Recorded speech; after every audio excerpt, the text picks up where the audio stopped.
Picture a hot bowl on the table, steam rising in slow waves. There is broth at the bottom, pieces of meat, softened vegetables, maybe herbs floating near the surface. You pick up a spoon and the answer feels obvious. If it is light and liquid, it must be soup. If it is thick and hearty, it must be stew. But then come the dishes that refuse to behave. A rich ramen broth that feels almost heavy, a chili called stew but still moving like soup, a pot of meat and vegetables sitting somewhere between both worlds. So at what point does soup become stew? The answer is not just thickness, it is liquid, time, heat, and what the dish is trying to become. Before history or culture, the first clue is sitting right on the spoon. Let's get into it right here on Secrets of Simple Things.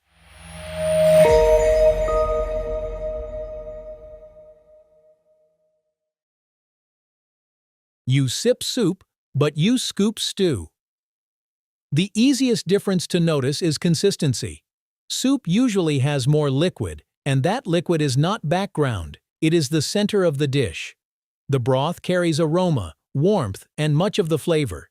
Meat, noodles, grains, or vegetables may be there, but they often feel like passengers moving through something larger. That is why soup is usually sipped, slurped, or eaten gently by the spoonful. Even with solid ingredients, the bowl still belongs to the broth. Stew feels different. It is thicker, heavier, and more concentrated. You do not sip a stew, you scoop it. Its liquid is closer to sauce or gravy, clinging to meat and vegetables instead of simply surrounding them. Soup surrounds the ingredients, stew holds them together. That rule helps, but some soups are thick and some stews are loose. Thickness is only the surface. The real difference begins inside the pot. Food, fire, and a container of water. Long before soup had names or recipes, it likely began with something simpler. Food, fire, and a container that could hold water. Once humans could heat liquid, they had a way to transform ingredients that might otherwise be tough, dry, or difficult to eat. Boiling made food softer, it helped grains loosen, vegetables break down, and scraps of meat or bone release flavor into water. It also made a small amount of food go further. A few bones, grains, vegetables, or a little meat could become a warm bowl shared by more than one person. That is why soup was never just delicate. At its root, it was practical. It turned hard ingredients into soft ones and limited resources into warmth. Soup may be one of the oldest ways humans learned to turn scarcity into a meal. Because it was built around water, it could stretch, soften, and share. But with tougher meat, colder weather, and more time, the same idea became heavier. Time changes everything. If consistency is the first clue, time is the hidden mechanism. Soup usually begins with more water or stock than it needs to cover the ingredients. The goal is to create a flavorful liquid, then let vegetables, meat, noodles, or grains season the broth. Chicken noodle soup, miso soup, and tomato soup do not need hours of reduction. The liquid is already the main event. Stew is designed for patience. As it simmers, sometimes for hours, water evaporates. The liquid level drops. The flavor tightens. Potatoes, beans, and carrots release starch. Tough cuts of meat release collagen as they soften. Fat, juices, and stock merge into something thicker than broth. At that point, the liquid becomes a sauce, almost a gravy, coating everything in the pot. In soup, liquid carries the flavor. In stew, time concentrates it, and that transformation usually starts before the liquid is poured in. Soup is simmered. Stew is built in layers. A soup often begins gently. A pot receives broth, water, or stock. Then the cook adds vegetables, meat, noodles, beans, or grains. The ingredients simmer until their flavors soften into the broth. In chicken noodle soup, miso soup, or tomato soup, the broth is the voice you hear first. A stew is usually built with more force. Before the liquid arrives, meat or vegetables are often browned against a hot surface. This creates a darker smell, a richer taste, and a deeper base before anything simmers. Only after that does the liquid come in. The pot slows down. Meat turns tender, vegetables absorb flavor, and the dish becomes deeper, like Irish stew or beef bourguignon. A soup can be gentle. A stew is built slowly, one layer at a time. That also explains why they treat ingredients differently.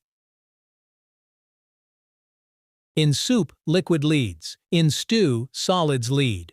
The ratio inside the bowl tells another part of the story. In soup, the liquid leads. The broth is the space where everything happens. Meat, vegetables, noodles, rice, or beans may add texture and flavor, but they usually support the liquid. That is why soup ingredients are often smaller, softer, and quicker to cook. They fit the spoon, move through the broth, and join its flavor without taking over the dish. In stew, the balance shifts. The solids lead. Big pieces of meat and vegetables are not decoration. They are the center of the meal.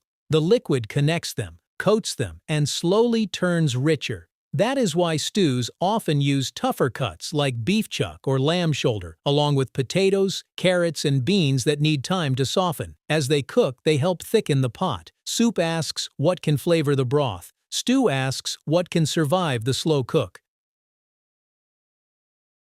When time becomes an ingredient, stew grew from the same principle. Cook ingredients in liquid until they become easier to eat. Some early stews reach back to Mesopotamia and Rome, but what made stew useful was not elegance, it was patience.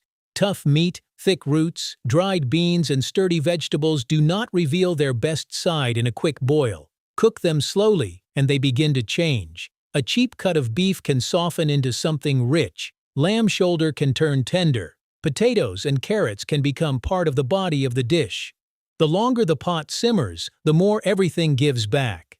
That made stew especially useful in colder places, where food had to warm the body, fill the stomach, and last beyond one meal. A stew could sit on the fire and make humble ingredients feel abundant. Stew is what happens when time becomes an ingredient. So far, the difference sounds clear, but then culture enters the kitchen, and the line starts to blur. The fuzzy middle: ramen, gumbo, chili, and hot pot. The problem is that real food does not always respect clean categories. Some dishes step between soup and stew and almost dare us to choose a side. Ramen is usually called a soup, but a serious bowl can feel far heavier than that word suggests. The broth may be rich, fatty, salty, and layered with hours of work. Noodles, meat, egg, and toppings make it feel like a full meal. Gumbo and chili confuse the line from the other side. They are often treated like stews because they are hearty, thick, and centered on solid ingredients. But depending on the recipe, they can still feel almost soupy. Then there is pot-au-feu, the French pot on the fire. Meat and vegetables simmer together, but the broth can be served separately, almost as its own soup. In many Asian hot pot traditions, diners cook meat, seafood, vegetables, and noodles in shared broth, then drink it afterward. Each culture names food through habit, memory, serving style, and feeling. The line between soup and stew is not a wall, it is a moving border, and modern food has made that border even harder to draw.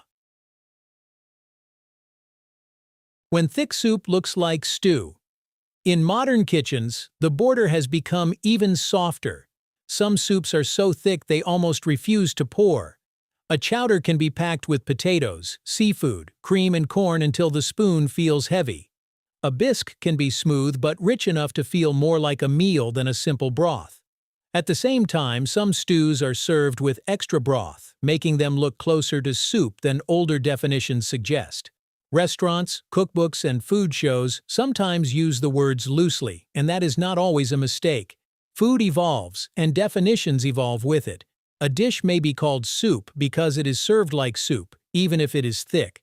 Another may be called stew because it feels hearty, even with plenty of liquid, so maybe the real difference is not only technical, maybe it is also about what the dish is trying to do. Light comfort versus deep comfort.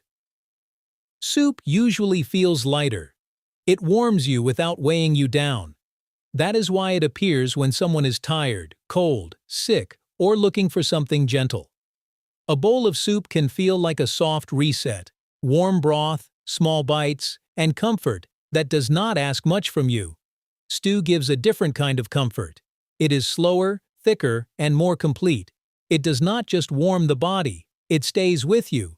The meat feels tender, the vegetables carry deeper flavor, and the sauce remembers the simmer. Technically, the difference remains. Soup usually has more liquid, cooks faster, and lets the broth lead. Stew usually has less liquid, cooks longer, and lets the solid ingredients take the center. But both come from the same human need, to turn water, heat, and simple ingredients into care. Soup comforts by warming you. Stew comforts by staying with you. And that is why the difference inside the bowl is small but meaningful. The small difference inside the bowl.